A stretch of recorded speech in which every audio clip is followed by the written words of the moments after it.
here we are, the next day after I took the dough out of the fridge. This is what it looks like in the bag. I went ahead and I used olive oil to oil the inside of the pans, and I've dropped two of my doughs in each of these metal bowls, and I'm gonna put some saran wrap over the top, and then I'm gonna put these in the oven to allow this to rise. So you wanna cover the dough with saran wrap, your bowl with saran wrap to allow the dough to rise. Typically it takes about an hour and a half to rise. To speed up the process, what you can do is when you put this in the oven, you can take a pan like this, fill it with water, put it on the stove, get it boiling, and then slide the pan into the oven on the bottom here with the water that's boiling. And after it started boiling, and then put your doughs in the oven, and they'll rise anywhere between in about an hour. So you should be able to cut off about a half hour of your rise time. And then once that rises, we'll pull that out and we'll roll it out and put it in the pan, and then let it rise again, and we'll film that. Okay, so it's been an hour and a half, and I've allowed these. You can see they've expanded, so they have risen. So what we're going to do now is we're going to take them out of that one as well has risen, and see I had put the pan with the water in it. So we're going to take these out. We're going to take these out of the bowls and roll them out on the countertop. I have a couple of pizza pans that I use. So after I pulled it out of the oven, and I had given it time to rise in the oven, kind of give you an idea what it looks like. So our next steps now are going to be to roll it out on the countertop. Make sure you get a clean surface here, and then I usually put olive oil on the bottom and the sides. And since I'm making two at a time, I'm gonna prep these pans real quick, so I have them already done. And recommend you doing this because you could forget after you roll it out. You might get anxious. So what I'm gonna do, I'm just wiping it to get just a film so it doesn't stick. I haven't had a situation where it's stuck after I cooked it, but I kind of get in the habit of doing this every time. So, and that's that. So these are all ready to go. So what we're going to do is we're going to roll this here, down on here. Just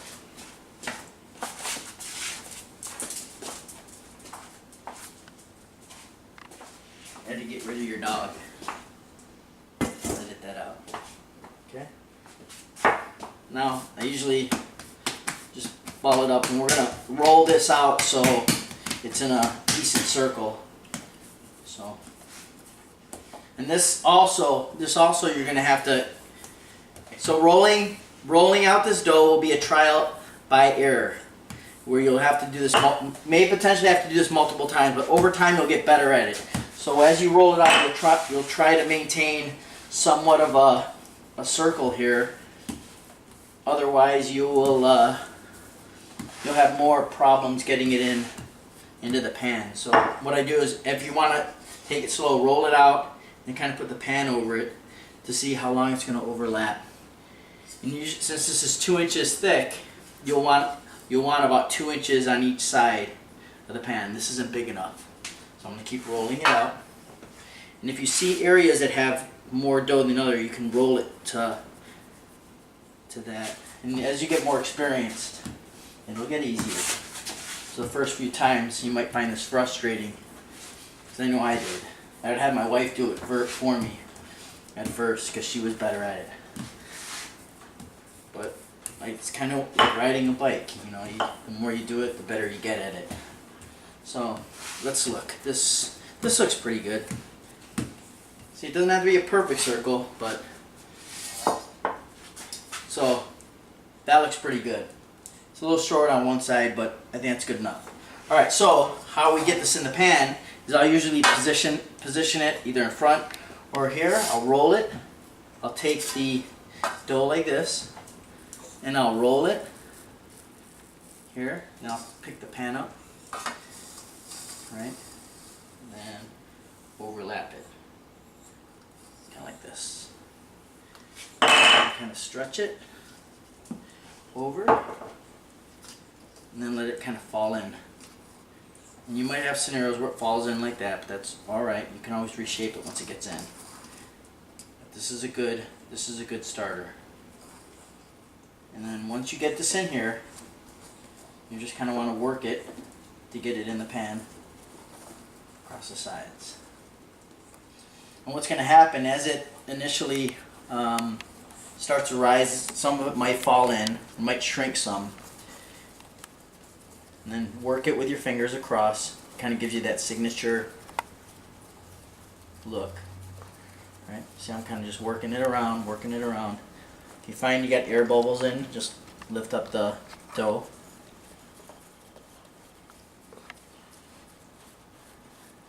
And once you're happy with it in the pan, now we're ready to, this is ready to sit and rise. So what we're going to do is we're going to cover this with saran wrap, and I usually put like a couple dish towels over it that I've been using that are kind of damp. So you cover it with saran wrap.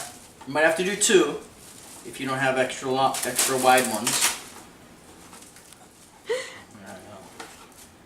I screwed it up. I didn't say I was good at that. Okay, that's better. That's one.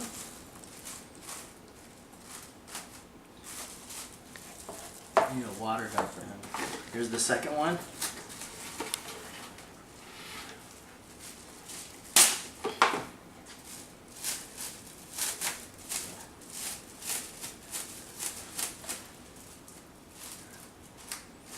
It doesn't have to be perfect. What we want to do is you want to kind of give it, let the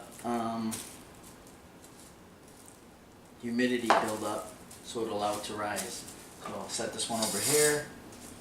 And what I usually do is I'll take something like a dish towel like this, set it over it, and let it sit for about 45 minutes, and then it'll rise. And you can check on it. Sometimes you might have to do more, depends. Okay, so it's been more than an hour. I've been slacking. You're gonna see what this looks like. All right, now you can see that it's definitely risen. Let's check out the other one.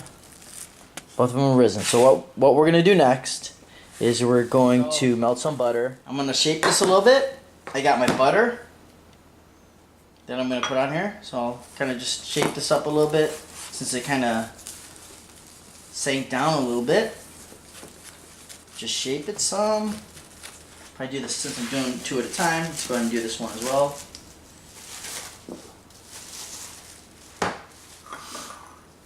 Shape this guy up.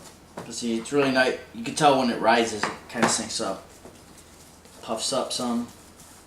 Sometimes it'll slide down a little bit. But we're going to reshape it so as we put in our ingredients. So all I'm going to basically do is just the sides and the bottom.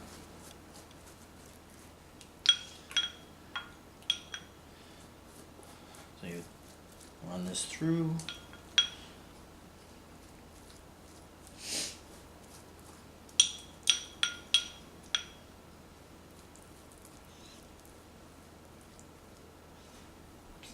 Doesn't look like I melted this enough.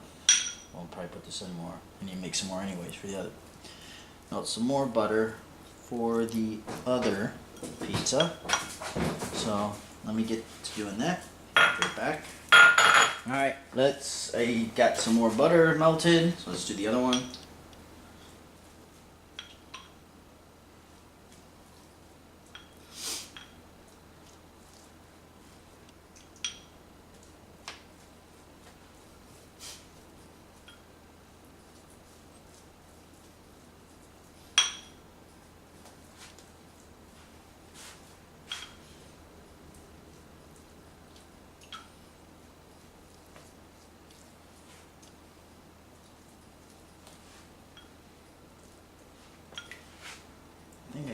everything here. Double check everything. This looks good. This looks. I get everything. So now, I'm gonna start laying this down. I'll go outside in, so I'm gonna go all the way around.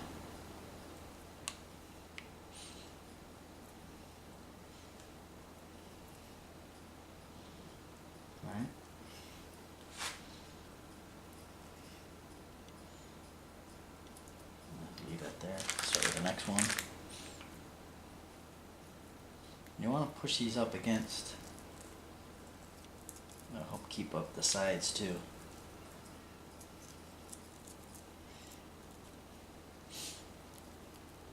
Because as it cooks, it's going to melt, and then they're all going to fill in, right? So I usually take these smaller ones to fit in spaces like that, right? Work these guys around. The cheese really obviously makes the pizza, so you do not want to skimp and buy those like blocks like they do at Kroger or whatever supermarket you have up by you, because they're too salty and you will not be happy with the results. Like that South Park episode goes, you're not gonna have a good time. It's pretty much just like the same thing with pizza. If you try to go cheap on ingredients, you're not gonna have a good time. Alright, so usually I'll fill in some little spots here and there with cheese. You really don't have to do this, but if you want to just get rid of a portion of your cheese that you're using, and fill any voids. Okay, now we're gonna put our meat. Sometimes I put pepperoni, and I make Italian sausage, and I cut it up. This time I didn't, so I'm just gonna go. We're using turkey pepperoni this time, so I'm gonna go lay down my turkey pepperoni. You know what I should have done for pizza, so that's why I ended up buying 2 packages, so I can just go ahead and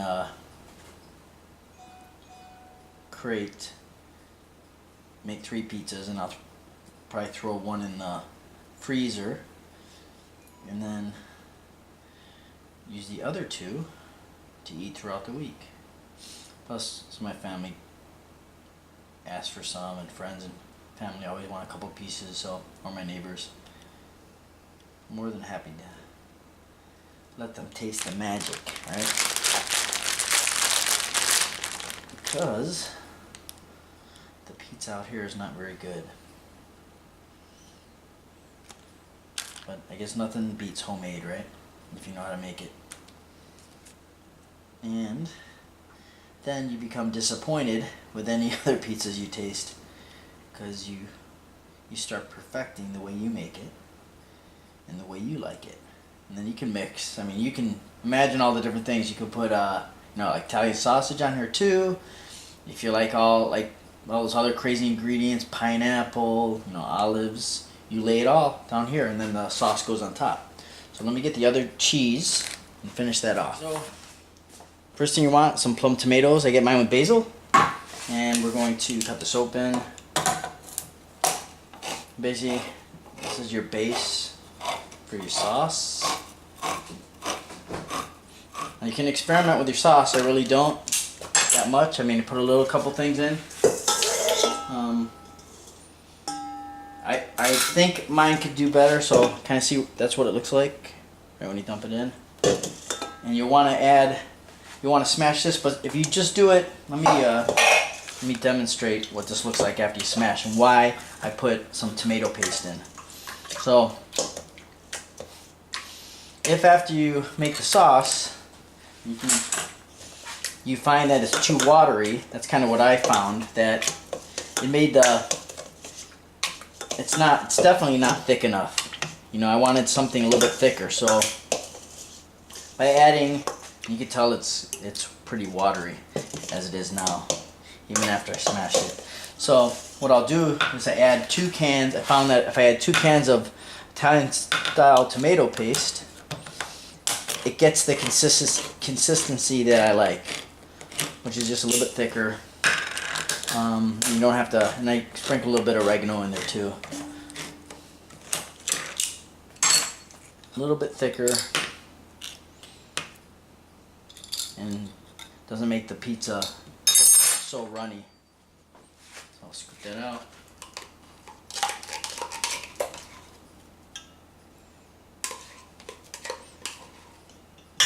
Again, this is just a recommendation. You can start with this and then start tinkering around with your own sauce to make it better. It took me a while to get the dough to where I liked it. At first few times it did not turn out well, but I learned as I went, and definitely letting the dough sit in your fridge overnight and rise, makes it taste much better. I found that the taste is a lot better if you let that, I think, allowing the yeast to cure, I believe it's called. I'm not a cook, but I'm not a classically trained cook, but I've learned enough to know what I like, how it tastes. So there we go. Got most of that up. But I definitely like my sauce thick.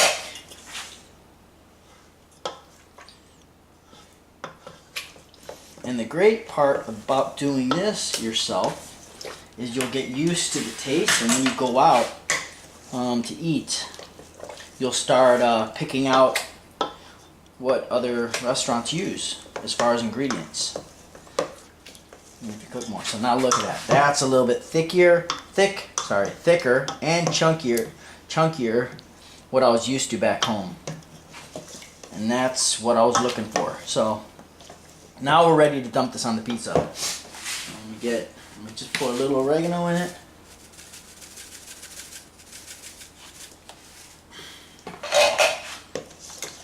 Mix that up.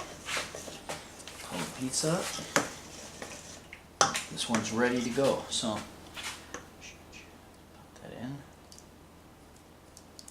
Usually what I'll do is I'll dump it like here, and I'll work it up from the middle. Now as it cooks, it's gonna settle and migrate around the whole pizza, so it does not have to be perfect.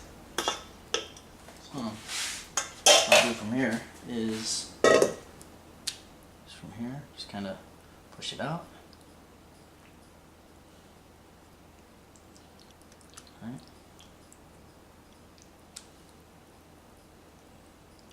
Oh, good.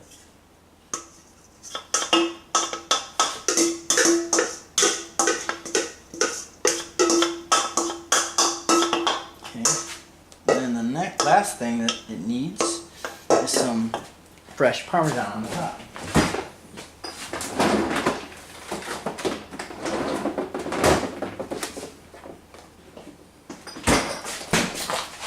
So I'll buy some fresh grated parmesan. And what you're gonna do here, make sure your chunks are kind of broken up and it's fresh, right? From here you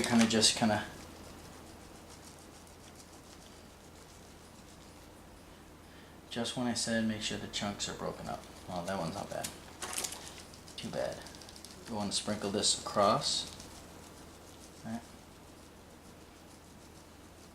Usually I do a better job laying the sauce out. I'll do it on the next pizza so you can see. Okay, that one's good. Set this aside. Let me turn on the oven.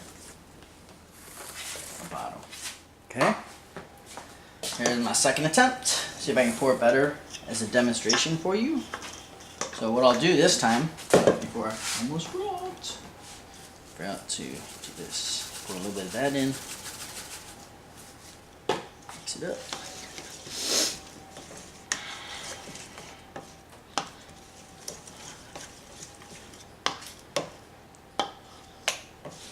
Okay.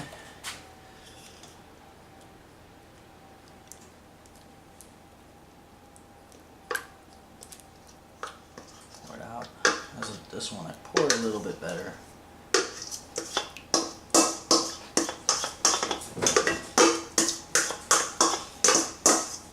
And no two pizzas are really the same.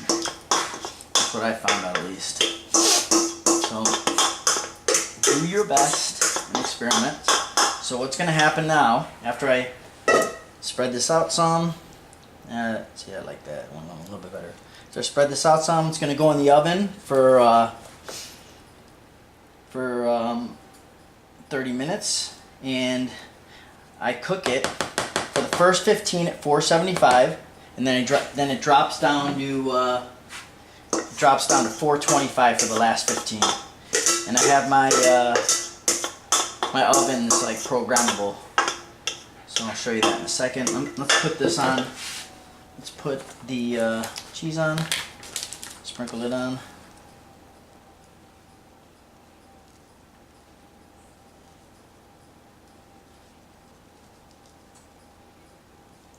That one I did a little bit better too this time. But see, then we're ready to rock and roll. So let me grab the camera.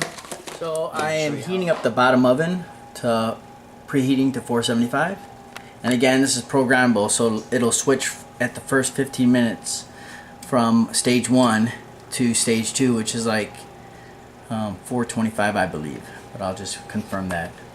Alright, it's preheated, so now we're gonna stick it in the bottom. There, top to bottom, and now we're gonna start. Alright, so I will see you when I get them back out. Okay, it is done. It's done. Let's see how it looks. Let's just kill this guy. Looking good, looking good, looking good. Let me pull it out here. Look at that. Man, that looks delicious. So I recommend, let me just show you kind of here.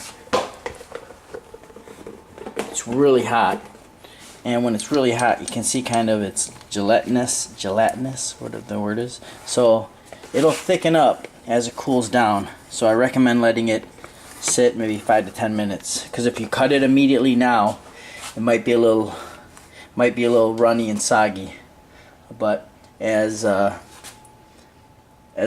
from my experience, when you let it sit for a little bit, maybe 5-10 minutes, it'll still be warm. Cut it up, and you're ready to rock and roll. Good stuff, and I wish you good luck on your pizza making, and subscribe to my channel and send me messages, leave some comments if you have any questions, and I will try to answer them. Peace out.